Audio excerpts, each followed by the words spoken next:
Okay, let's get back into context freeness. We're all free people, right? Are we context free people?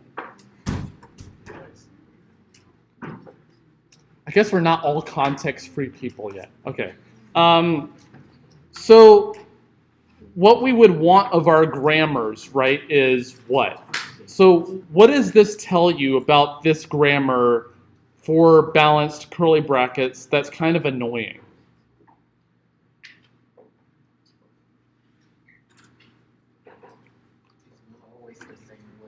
Well, not always the same way. There are many ways I can make the same string, right? And look at the second example. So here what we have is S generates SS, which generates S, which generates empty. I don't care which S was replaced. It doesn't really matter here. Well, notice what happens. So at each point, at the front, the string got longer. So we started with one variable, then went up to two, and then we shrunk back down. So the target string here is still the empty string, but we're going up and then we're coming back down. And it seems like we're applying a rule to not actually get anywhere. Whereas the grammar that we had before, every single time I apply a rule, either the number of variables goes down by, the length of the string just goes down by 1 at most, so it doesn't really affect anything, and we're not going to get back to a prior situation because whenever we apply the second rule here, we're always going to generate something of the string. We're always generating 2 characters. Whereas if we apply the third rule here, I could make a bunch of S's all to have them go away. So whenever we have a grammar like this, we say that it's ambiguous. So a CFG is ambiguous. So we're not really going to use this term other than just defining what it is. Yeah, because it's not actually going to be useful, but it's just, you'll see this term sometimes. CFG is ambiguous if some string that the grammar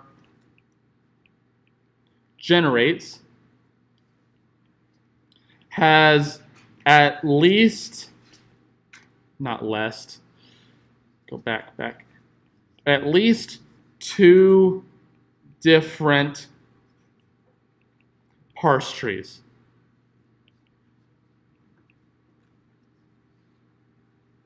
Okay?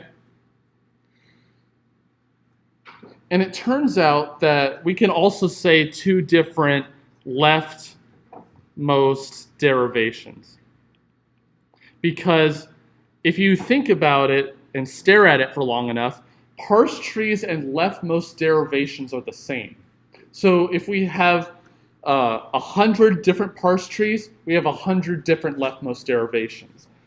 And it's actually pretty easy to see why. Because if we look here, if we look at this parse tree, there's only one way we can do this leftmost, which is we have to start at the top no matter what. Then we apply a rule, then there is a leftmost variable associated with it, which means you go through the children of that node one at a time, doing a depth first search, looking for the next variable. So you do a depth first search, and then you find a variable, that must be the next leftmost variable, okay? So if we do a depth first search of this tree, we start at the top with S, then we go to L, come back up, go down to S, oh, we just found a variable, and so now we expand it out, okay? So there is a leftmost derivation. And if we have a leftmost derivation, we can construct a parse tree like this. So if we have a leftmost derivation and a parse tree, those two are the same thing. But a grammar we call ambiguous, if you have any string at all that the grammar can generate, where you have 2 different parse trees. So if you look at this grammar right here, the second one I talked about, is it ambiguous? Yeah, so what is an example of some string that has 2 different parse trees? Yeah, empty string, right? Because here are the parse trees, okay? So do we require that every string that can be generated by this have two different parse trees? No. All we need is that at least one of them can cause two different parse trees. Could it be, do we care if some string can have two different parse trees, but it's not generated by the grammar at all? Well, if it can't be generated by the grammar at all, can there even be a parse tree? No, because a parse tree, remember, the leaves have to be the terminals of the string we care about. And every way up corresponds to a rule application. And then if it's not generated by the grammar, you can see, oh, this is not actually a rule application. So we only require that some string that the grammar can generate has two different parse trees. So the phrase that the grammar generates is actually redundant because if you have a parse tree for it, the grammar can generate it because you have a parse tree. Okay? Any questions on what ambiguous means?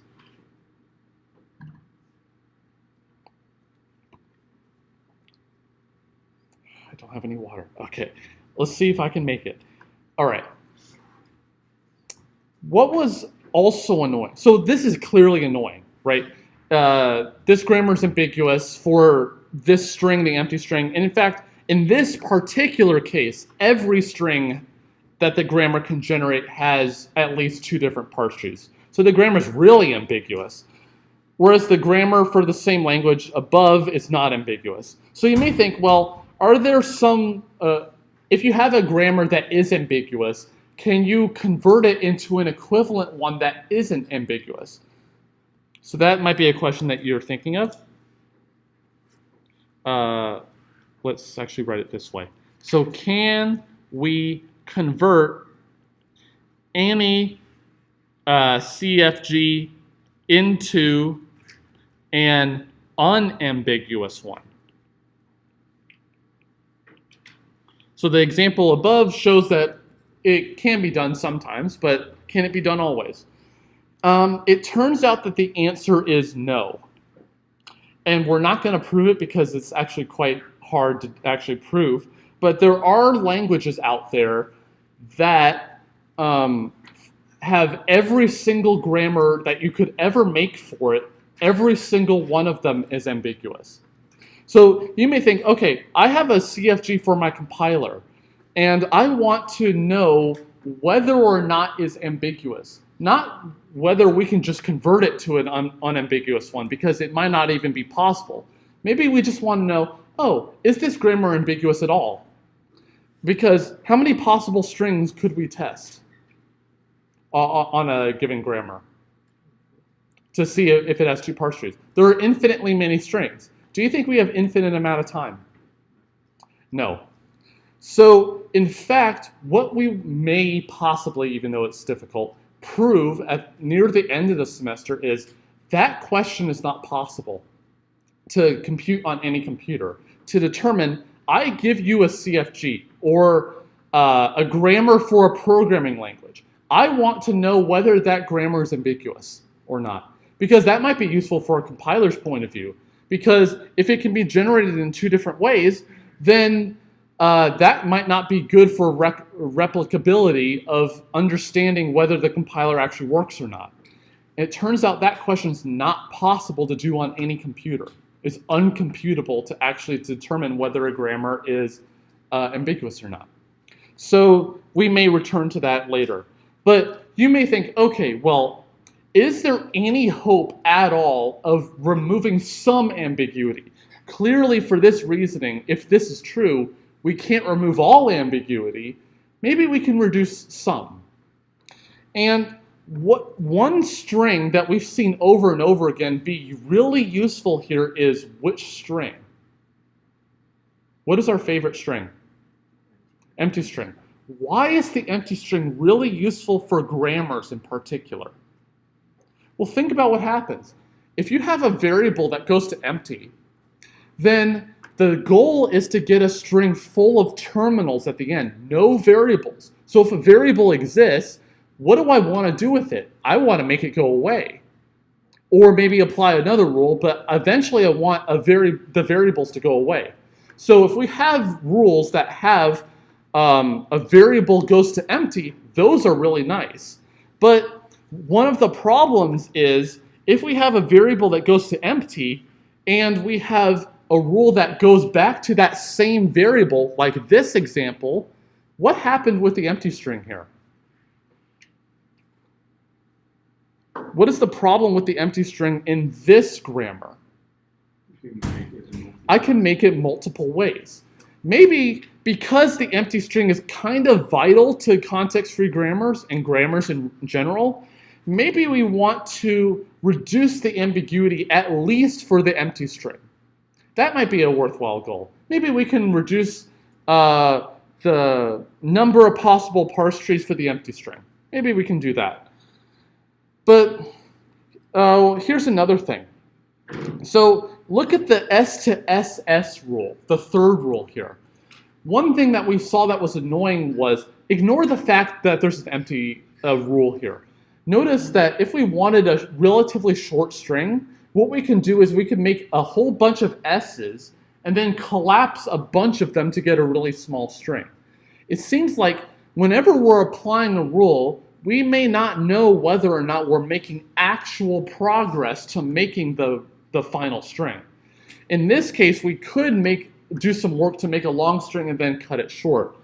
We kind of mitigate that with the example above, but it's kind of annoying in this case too, because if you're applying a rule and you have an S at some point, you're going to make the string shorter at some point later anyway. So let's try to mitigate this. Maybe we can also try to simplify the grammar if possible. Because before, where did I have it?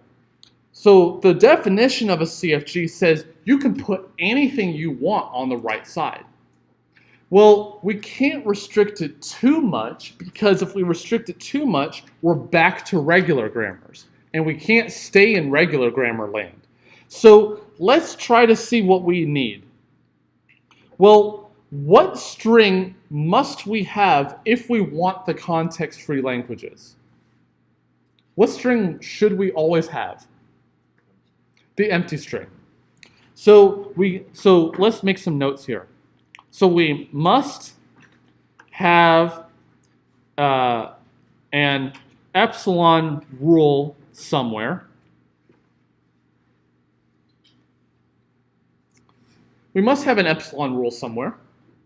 What other strings, other than the empty string, must we generate? Or be able to generate, at least? Well, each of the terminals. So if I want a certain terminal, I must be able to generate that terminal. Okay, so must have a way to generate each terminal. Okay, yeah, so we must have an epsilon rule because we need that string at some point. We need a way of getting characters because we want the strings. What about the variables themselves?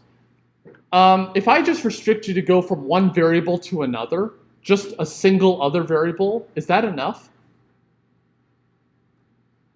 If I just go from one variable to one other variable, is that enough to get context-free? No. Oh, what kinds of grammars are those? One variable to one variable. Regular. Although that's not technically true, but it's regular, essentially. So we must be able to go to at least one variable, okay? So must have, I guess I'll include have here too. We are the must-haves. Must have a way to go, whatever that means, go to at least two variables.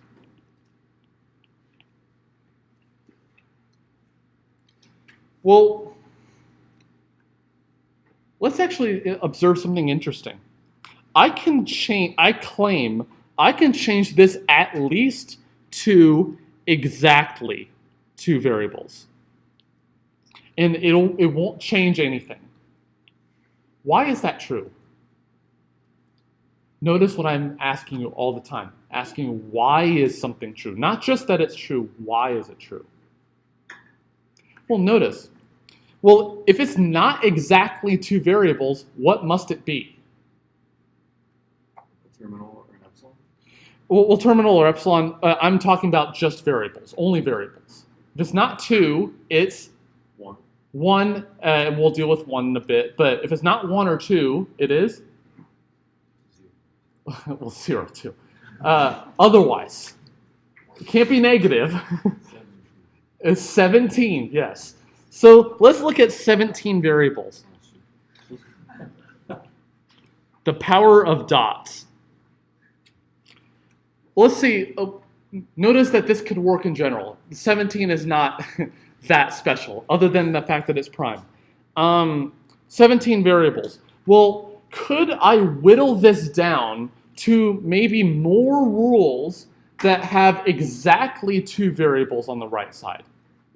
Yeah, so here's what you do. So I can transform this into A goes to B1, and then let's make a new variable, x1. Then x1's going to make B2, x2. x2 is going to make, so the x's are brand new variables. B3, x3, etc. up to x, what would it be? It would be x16 generates B, oh no, it should be 15.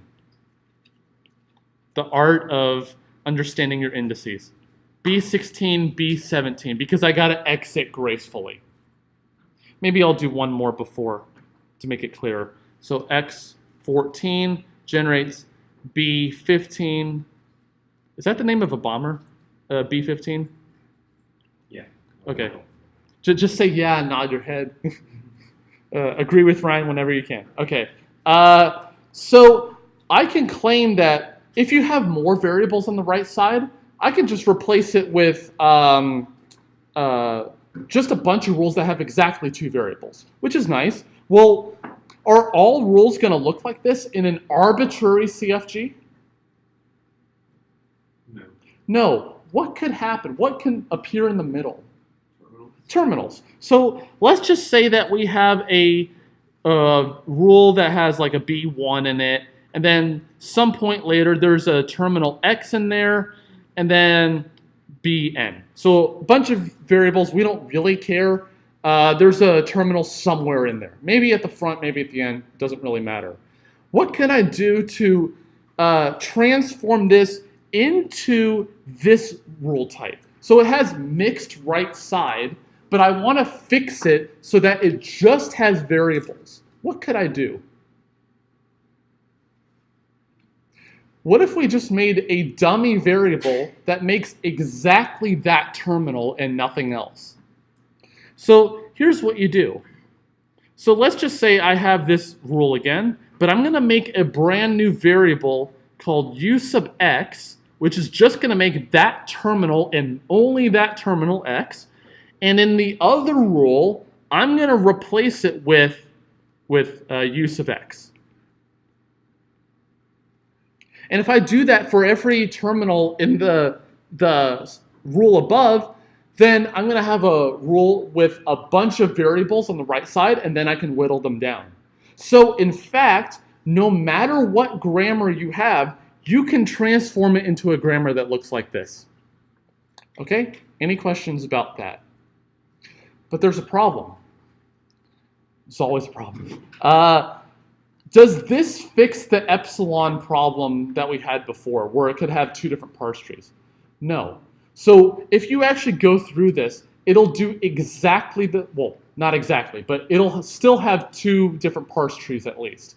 And it doesn't reduce the problem where you make a bunch of variables and then it collapses them later. So let's actually think about whether or not we can transform a grammar at all into a form that has these three properties and avoids those two issues at the same time. So it turns out we can, and we'll talk about that next. So a CFG is in Chomsky normal form, or CNF. One interesting about this field is that I actually deal with objects that have a different acronym for CNF. So I gotta go back and forth between CNF and what I do in CNF here. But this is Chomsky normal form. If the rules have the following structure. So either the rules look like some variable makes a single terminal, or we have a single variable makes exactly two variables like we had before, or, so this is the change that we had from before. The start variable can make the empty string. So what we want is, if you want the empty string, generate it immediately. Okay? Is there a problem here, though? Yeah. How do you ever end the string? A good question. So how do we ever end with a string? So what happens is we could apply this rule and then make B disappear by replacing it with a single terminal, and then C disappear with a single terminal. Oh, because the terminal is like the same thing as terminal epsilon, basically. It's a character. So remember, we're after a string which has just characters in it, no variables at all. So if a variable appears, then we apply one of these rules above. Other questions? What's the problem with this? Yeah. B and C are not specified. Could the start variable, if I just left it like this, could the start variable appear on the right side in the BC rule? Yeah, so the start variable could appear on the right side. So by saying ABC here, that is looking like these are all different variables. Could these all be the same variable? Yes. Yeah. So the issue is, well, what if we had the S to SS rule again? Well, that satisfies rule type 2 because it's a variable to two variables. So then we can just go back to the start variable as many times as we want, and then we still have our issue with epsilon again. So we're going to make one additional qualification here. The qualification is that B and C are not the start variable. So if you leave the start variable, that's it. You can never go back to the start variable. Okay? Does this, if we can get it in this form, let's just say we can. Does this solve our epsilon problem? Well, we clearly have one possible way to go. Start variable makes it. Is there another way? Could we eventually ever come back? No, because no matter what happens, if we don't go that direct route, we go to some other variable, maybe at some point, but then those have to generate terminals, okay? And there's no way to go back to the start variable. But does this, so that fixes the epsilon problem, no issue there. But does this fix the growing and shrinking problem? So we make a bunch of variables, and then they all shrink to get a really short string. Do we have that problem here? Yeah, no. I got a yeah and a no. Think about if we apply a rule to get two variables, and then we make more variables as we go.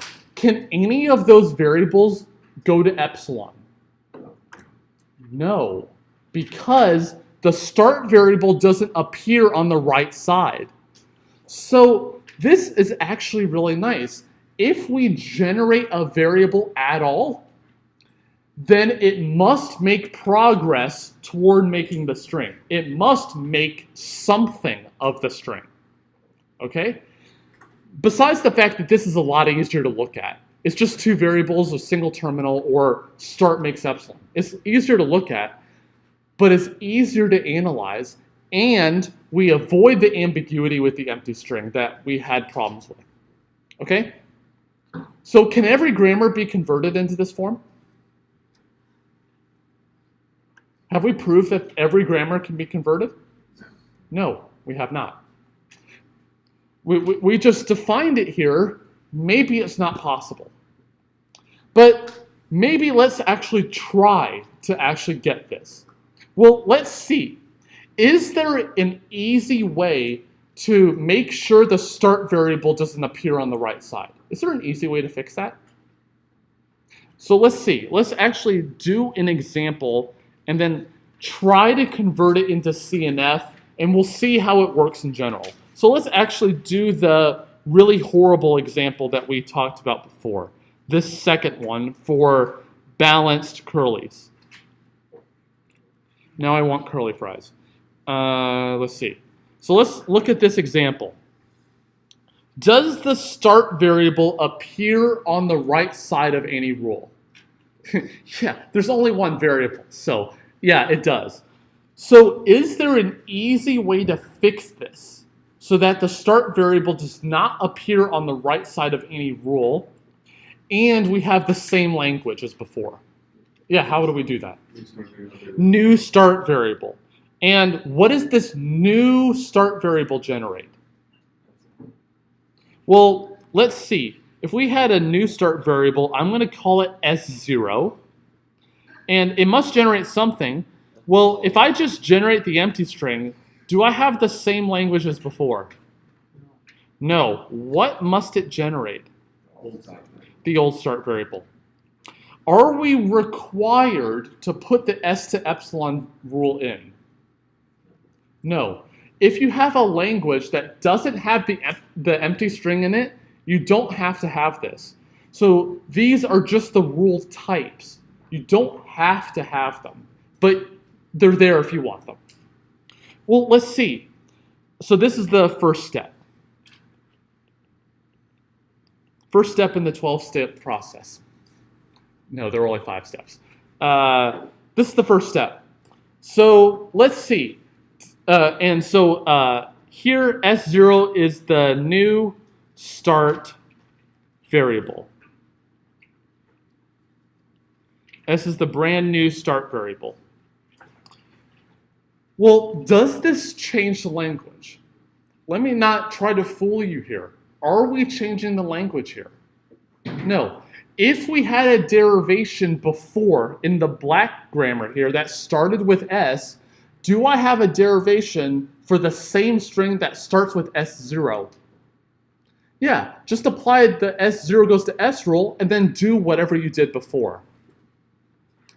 Is that enough to prove equivalence? Well, could there be something that this grammar generates that the old one didn't? We showed that if the old grammar can generate it, this one can, but we need to show that this grammar can generate, if this grammar can generate it, the old one can as well. So they really are the same language. Well, every derivation must start with what in this new grammar? S0.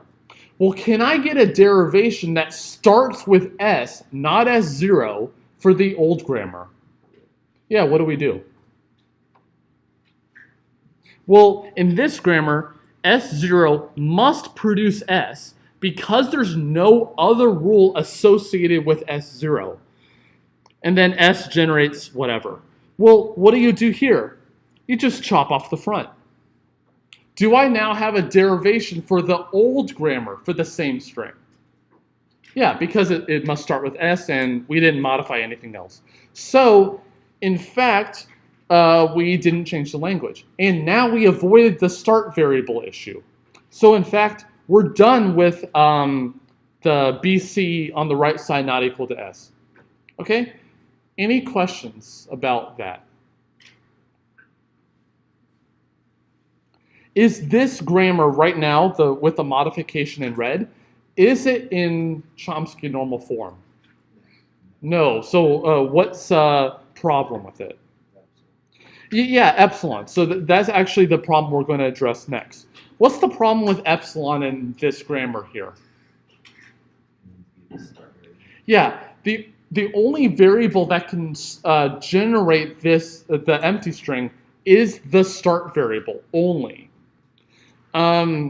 It doesn't have to. It will in this case, but the only variable that can is the start variable. Well, s here, not s0. S is not the start variable, so we need to fix stuff.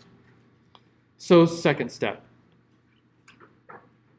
So here we want to, and I'm going to put it in quotes because it's not really doing this, we're going to eliminate all of the epsilon rules. So if there's an epsilon rule, I want to get rid of it, other than possibly the start variable making epsilon. But any other instance of it, I want to get rid of it. So let's actually take our Frankenstein context-free grammar and move it down. So let's see what my friend actually does with this grammar. My friend says, oh, I'm going to ignore those quotation marks on eliminate. You told me to eliminate the epsilon rules. I'm going to be your friend. I'm going to eliminate them for you. I'm just going to cross them out. Did that do anything to the grammar? He eliminated it. What happened? It changed the language. What is the language now? Can we ever get a string with just terminals and no variables? No. No. So the language is? Can it generate any string of terminals? So what is the language? Infinite. It's infinite? It can generate infinitely many strings? How many strings can it generate? None. So what is the set that has exactly none elements? Empty set. Okay? So the language of this grammar is now, because of that change, the empty set. Was it originally the empty set? No. So this actually did change the language. So we need to be a little bit smarter about this. Well, let's see. How do we apply the S to epsilon rule? Well, what happens? So we have some S somewhere. And what happened as a rule, so maybe it has an X on the left and a B on the right. And then what happened afterward, if we applied S to epsilon, we just had XB afterward.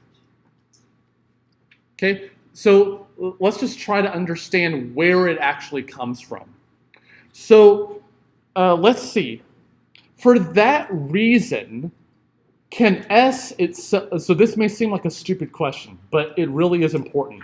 Can S generate the empty string? Just the variable S, just S. Can it generate the empty string? Is there a rule corresponding to S making the empty string? Yes, it's this one right here. So S can generate the empty string. Can S0 generate the empty string? Yeah, it goes from S0, it makes S, and we know S can make the empty string. Okay? Well, consider a general situation. So I want you to think of this not in the terms of this grammar in particular, but in the context of, I guess that's a good word choice, in the context of context-free grammars in general. So if we have an arbitrary CFG, how do we actually do it there? Well, with the first step, that was easy. So we just add one rule. Here it's a little more complicated because we may have epsilon's rules inside other rules, and then we could have a rule like the first one, S0 goes to S, hidden in there. And then what if we had two variables on the right side? Both of them can make the empty string. So how can we do this in general? So we're going to talk about nullable variables. So a variable is nullable, meaning, it's a terrible word, but it means it can make the empty string somehow. Through some mechanism, it can make the empty string. I'm actually going to give a name to it. So I'm going to call the variable a here. So, not a. Yeah. X. How about that? So variable x is nullable if either x can generate epsilon directly,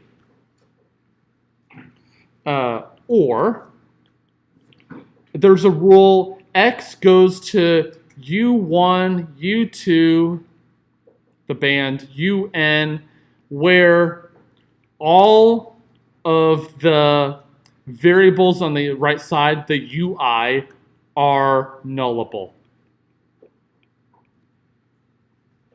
So think of this like a base case and an inductive case. So the base case is if it makes it directly, it's nullable. It can make the empty string pretty clearly. But if it can make a rule with just variables on the right side, only variables, and all of them are nullable, then we say that x is nullable also. Okay? So consider the S0 goes to S rule. We knew already that S was nullable. So by this reasoning, then S0 is also nullable.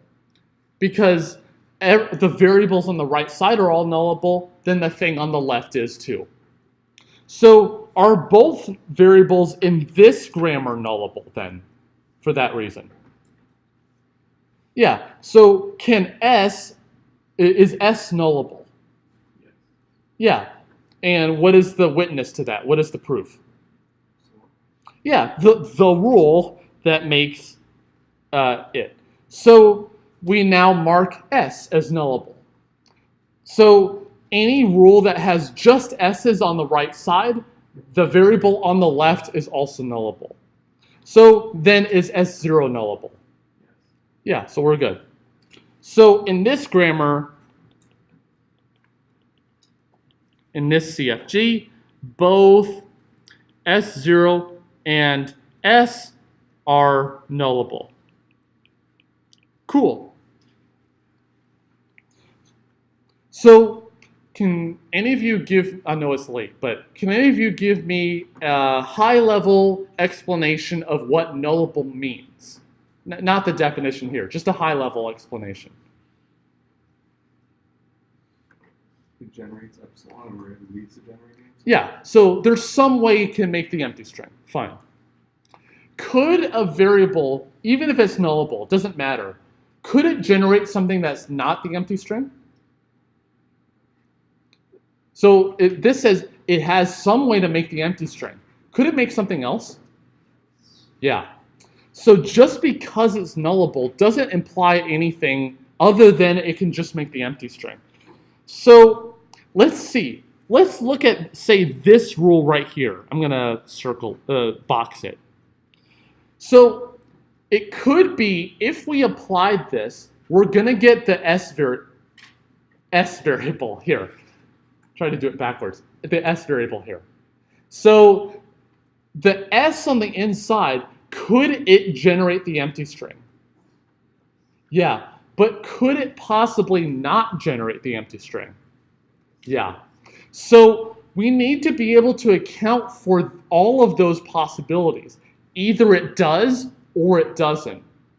So the way that we're going to get rid of that epsilon rule, the pesky epsilon rule, is we're going to simulate it through the other rules. So you could either take the left curly S, right curly rule, or you could directly do the epsilon rule by saying you can replace S with curly, left curly, right curly, and avoid having to go through the empty string in the middle. Okay? So the way that we're going to do this is, so I'm going to do the example and then we'll do it in general after. So this is what we had. So I'm going to put what we had before.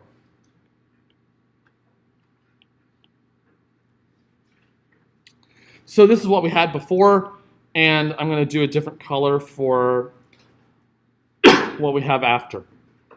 So leave the epsilon rule in. We're going to get rid of it later. So we're going to leave it in. I'm going to leave all of the existing rules in. Okay? So if there's a rule here, I am not going to delete it. Okay? So if there's a rule, don't delete it yet. So I'm going to leave both of these rules in.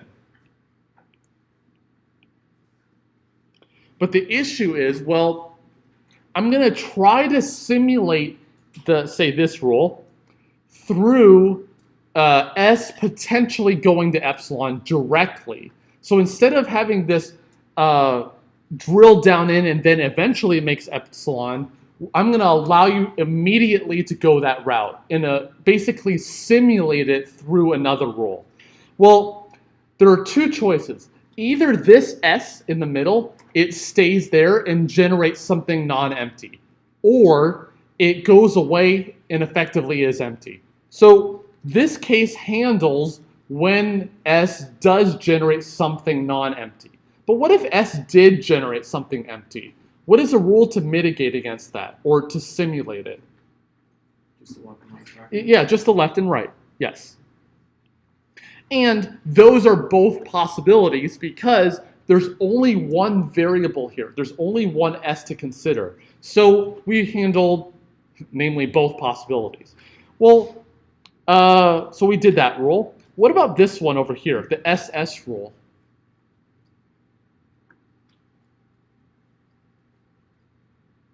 You want to say?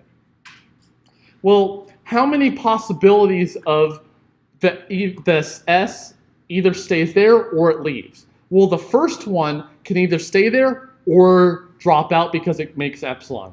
Or the second one could stay in or drop out.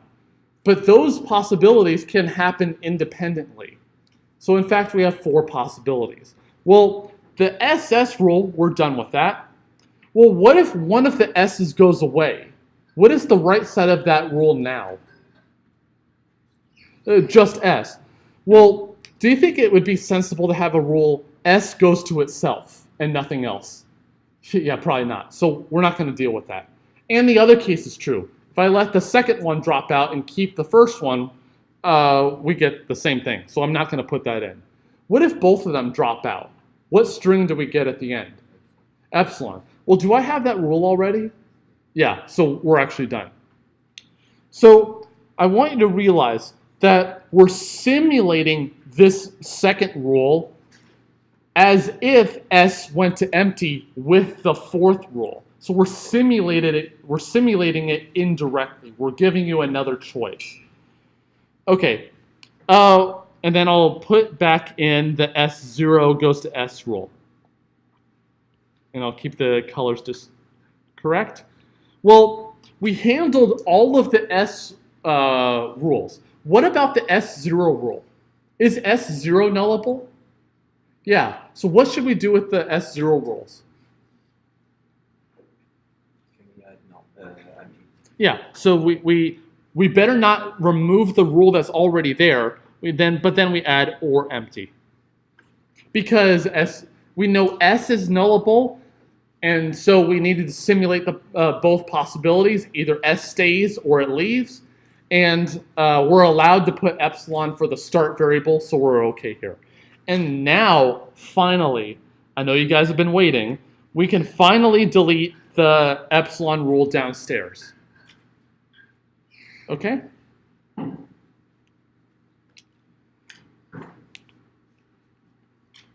And now we finally have a grammar that, I know you guys have been waiting. We have a grammar that doesn't have 2 different parse trees for the empty string, which is nice. And anytime we apply a rule S goes to something, we're going to make something of the string. And then you may think, okay, well, what about the S to SS rule? You're not making something of the string. I don't mean directly. I mean that each S itself individually must make something of the string. It's not the case that the rule itself makes something of the string, but rather that each variable in association with the rule itself makes part of the string, and we guarantee it by doing this. Any questions about that? Any questions about nullable variables and how to eliminate epsilon rules? Yeah. So on the second one, you just plugged in epsilon where s was. Yeah, in all possible ways. So let's actually do another example because it'll be a good way to end. Let's see. So where's the other one?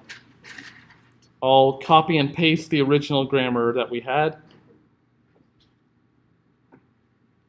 Let's come down here. Because it'll actually be better if we did it with this example, so good thing of you to ask, than this one, because there's only one thing that we can do with the left s right rule that we had. Let's actually do it with this one. So let's just focus on this rule. Not do the whole example, but let's just focus on this rule here. Well, let's just say that s is nullable, which it is. But let's actually do something with it. Well, if s is nullable, how many possibilities could these two instances of s either stay in or drop out in total? 4. If I have 3 instances of s, how many possibilities in total? Well, 2 times 2 times 2, which is 8. What if I have n variables, and each one of them individually could stay or drop out? How many possibilities in total? 2 to the n. Okay. So in this case, we have 4. And we handled one of them in the case of both s's staying. Well, what if the first s drops out, but the second s stays? What string do we have there? The first s goes away because of epsilon, but the second one stays. What do we have? We have left, right s, because the middle one dropped out. What if the first one dropped out, but the first one stayed, but the second one dropped out? Yeah, left s, right. And what if both dropped out? Yeah, left, right. So in some grammars, it's actually a lot easier to do this particular step than others, but there's a trade-off because the second grammar is unambiguous. So it really depends on the grammar you're working with. Any questions on nullable variable? Yeah. So if it's nullable, see, like for the last example, if you said s was nullable, that's when you got rid of them, right? Mm-hmm. So Yeah. Like if anything's nullable, you can just get rid of it. Yeah. I'm adding rules to simulate as if it went to epsilon. Oh, okay. Yeah. So we're adding rules to do the simulation for us, so that finally we can delete the epsilon rule and then move it upstairs if we need to. So what if we had s goes to a, b, where a is nullable and b is not? Is s automatically nullable here? No. But could s be nullable still from some other rule? Yeah. So just something to keep in mind. All right, so I'll see you tomorrow.